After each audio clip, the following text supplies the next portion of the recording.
So, high court exams already complete అయిపోయి, అలాగే మనకి దీని యొక్క రెస్పాన్స్ షీట్స్ అనేవి 28 మే 2027న రిలీజ్ అవ్వడం జరిగింది. రెస్పాన్స్ షీట్స్ అనేది చాలామందైతే రెస్పాన్స్ షీట్ చేశారు. అయితే చాలా మందికైతే గుడ్ మార్క్స్ వచ్చాయనేసి కూడా కామెంట్ చేయడం జరిగింది.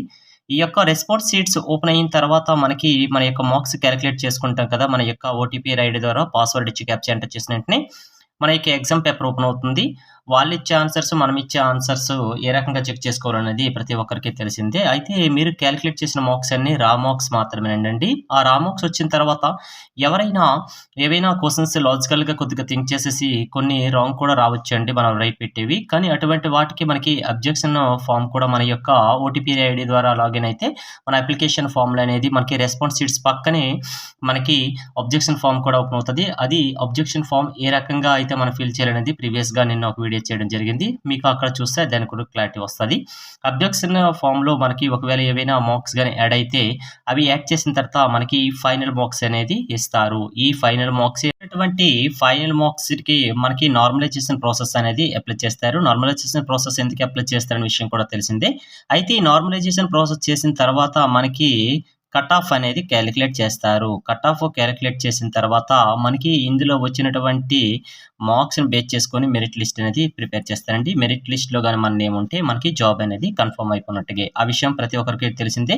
అయితే మనకి సేఫ్ స్కోర్ చూసుకున్నట్లయితే 65 నుంచి 70 ప్లస్ ఎవరికొస్తాయో వాళ్ళు సేఫెస్ట్ జోన్‌లో ఉన్నారనేసి చెప్పుకోవచ్చు. అలానే తక్కువ మార్కులు వచ్చిన వాళ్ళ సేఫ్ కాదంటే అయ్యే ఛాన్సెస్ ఉంటదండి. మీకు పోస్ట్‌లు మీ కేటగిరీకి దీన్ని బట్టి కూడాను కొన్ని వుమెన్స్ రిజర్వేషన్ ఉంటది కదా! వుమెన్స్‌కి కొన్ని అన్నీ కూడా ఉంటాయండి. కానీ మాక్సిమం 65-70 ప్లస్ వస్తే సేఫ్ స్కోర్ అని మాత్రమే చెప్తున్నాను. ఇవి జస్ట్ మనకి ఎక్స్‌పెక్టెడ్ మార్క్స్ మాత్రమే తెలిసిన విషయమే. అయితే కొన్ని జాబ్స్ ఉన్నాయండి. టైపిస్ట్‌లు అవ్వచ్చు, స్టెనోగ్రాఫర్స్ అవ్వచ్చు, కాపీయిస్ట్‌లు అవ్వచ్చు. వీళ్ళందరికీ కూడాను అయితే మినిమమ్ క్వాలిఫైయింగ్ మార్క్స్ అయితే కంపల్సరీగా రావాలండి. అదే నేను చెప్పాగా 40 ఓసీ వాళ్ళకైతే 40% అలాగే బీసీ వాళ్ళకైతే 35% అలాగే ఎస్సీ అయితే ఎస్సీ, ఎస్టీ వాళ్ళకైతే కంపల్సరీగా అయితే 30% అనేది మార్క్ రావాలి. మనకి పర్సెంటేజ్ వీళ్ళకి 32 రావాలండి. వీళ్ళకైతే 28 రావాలి. వీళ్ళకైతే 24 మార్క్స్ వస్తే వీళ్ళు మినిమమ్ క్వాలిఫైయింగ్ మార్క్స్ అనేది క్రాస్ చేస్తారండి. ఎవరంటే టైపిస్ట్‌లు, stenographers minimum qualifying marks qualify అయిపోతే వాళ్ళకి స్కిల్ టెస్ట్ ఉంటదండి. కంప్యూటర్ పైన వాళ్ళు టైపింగ్ స్పీడ్ బట్టి మాత్రమే ఎగ్జామ్స్ ఉంటాయి. జస్ట్ ఇవి మినిమమ్ క్వాలిఫైయింగ్ మార్క్స్ మాత్రమే. ఇవి క్వాలిఫై అయితే వీళ్ళు దీనికి ప్రమోట్ అవుతారు స్కిల్ టెస్ట్‌కి. స్కిల్ టెస్ట్‌లో గాని కన్ఫర్మేషన్ అయిపోతే వీళ్ళ నేమ్ కూడాను నెక్స్ట్ ఇంకొక అప్డేట్ విషయం వచ్చిందండి.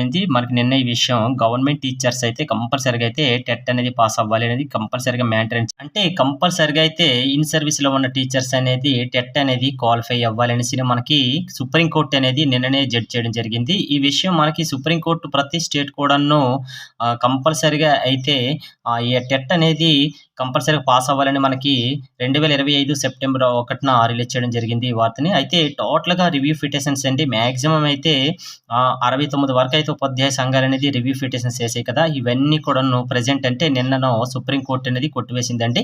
కంపల్సరీగా అయితే ఇన్ సర్వీస్‌లో ఉన్న టీచర్స్ అందరూ కూడాను టెట్ క్వాలిఫై అవ్వాలి. అయితే చిన్న మినహాయింపు ఇచ్చిందండి. మనకి ఏపీ సెట్ రిజల్ట్ అనేది మనకి ఈరోజు రిలీజ్ అవుతుంది. 30 మే 2026 అనేసి మనకి అఫీషియల్ వెబ్‌సైట్‌లోనైతే చెప్పడం జరిగింది. కాబట్టి